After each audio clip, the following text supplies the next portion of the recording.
Hey everyone, my name is Kenneth, and it's finally our slow season because it's springtime, and now I finally get to work on my own decrepit C150.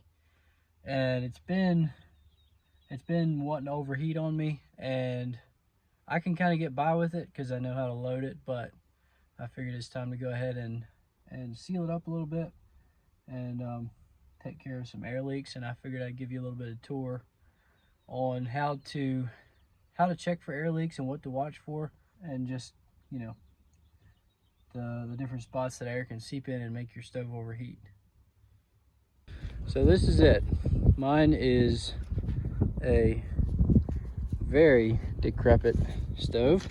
Still in good working order though. I got this thing, somebody had completely burnt it without water in it, and so I got a good deal on it. And I rewired it, and me working at a stove dealership, I have access to all the old parts and a few new ones. And so this stove is kind of cobbled together, but it does great. It does a good job heating our house. So there's really only 3 places on the stove that air can actually get into the fire and make it overheat. And one of them is here at this damper. Well, I guess there's 4. One is here at the damper. The other place you can check is up here where this air box actually bolts on. That should never leak unless you take it off and put it back on. If that's the case, make sure that you get a good bead of silicone around the face of the air box before you screw it back on. So you will need a 5/16 nut driver and preferably an impact of some sort to check this. When a stove overheats randomly, this is the first thing I tell people to check. Just take off your fan.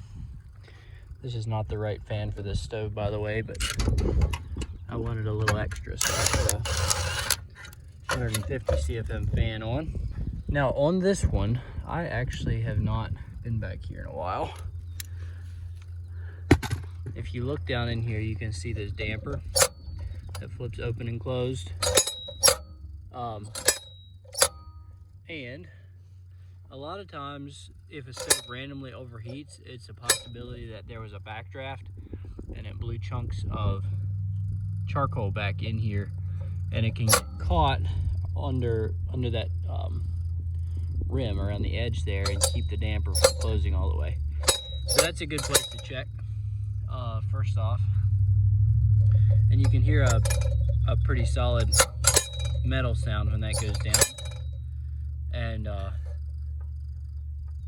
And if you hear a crunchy sound, or if it doesn't sound like it's metal on metal, then you know that you have a problem there. Let's see. I think I'm actually going to adjust that down a little bit as well. This solenoid, if it's down all the way and you still have a little bit of play there, you need to move this solenoid down.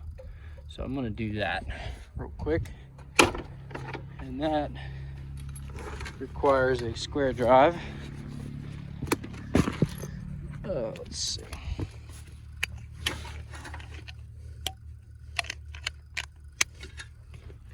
So to do that, you can just loosen up these screws here. And I should have done this a long time ago, but I've gotten used enough to running it. You see it fell down there a little bit. I've gotten used to running it, and so it doesn't, like, I know not to overload it. So that's better. So you can see that falls down, stays put. Doesn't have any tension on the spring. These things have a, let me see if you can see it in there. See that hole in the middle of the damper? That was put there for burning coal, basically. So I'm leaving mine because I know I'm not going to overload the stove. But if overheating is a problem, it's not a bad idea to take a just a dab of silicone and dab that hole shut, because that can allow a fair amount of air seepage and let your fire overheat. So the next place, well, the third and fourth places is the ash pan and the firebox door.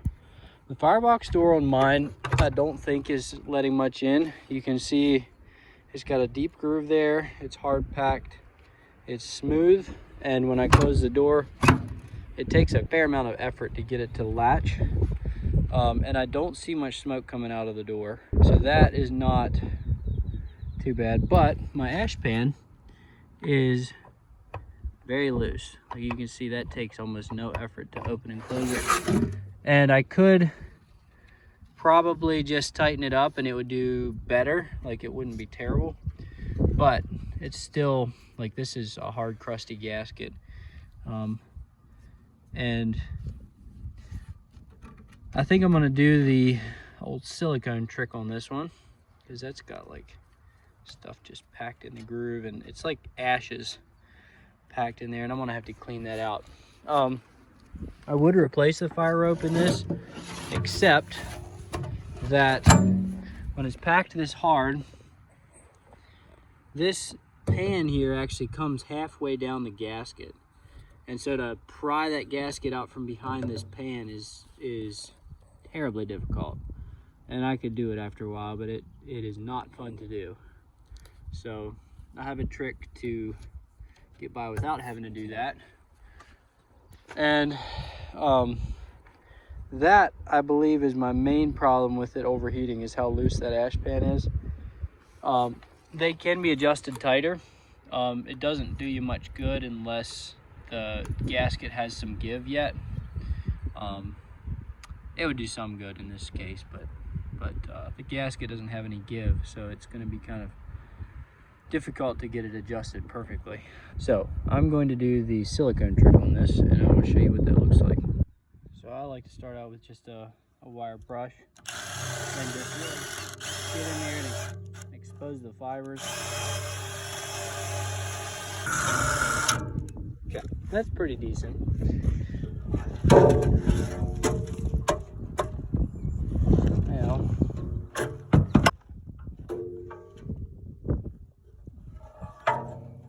Now I just get a piece of cardboard on hand and spread a layer of silicone all the way around here.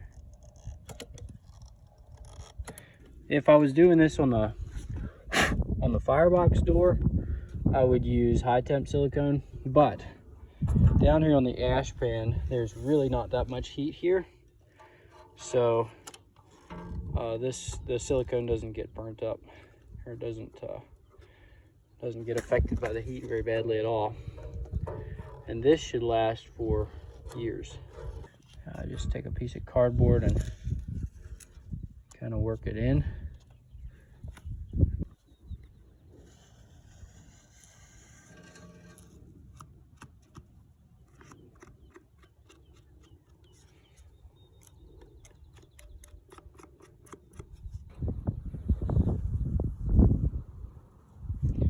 Now, what I'm gonna do is take this plastic wrap here and just put a strip of plastic on each run of the silicone so that it doesn't stick to the door jamb. Okay, there we got us a layer of plastic wrap all over there. Now what I'm gonna do is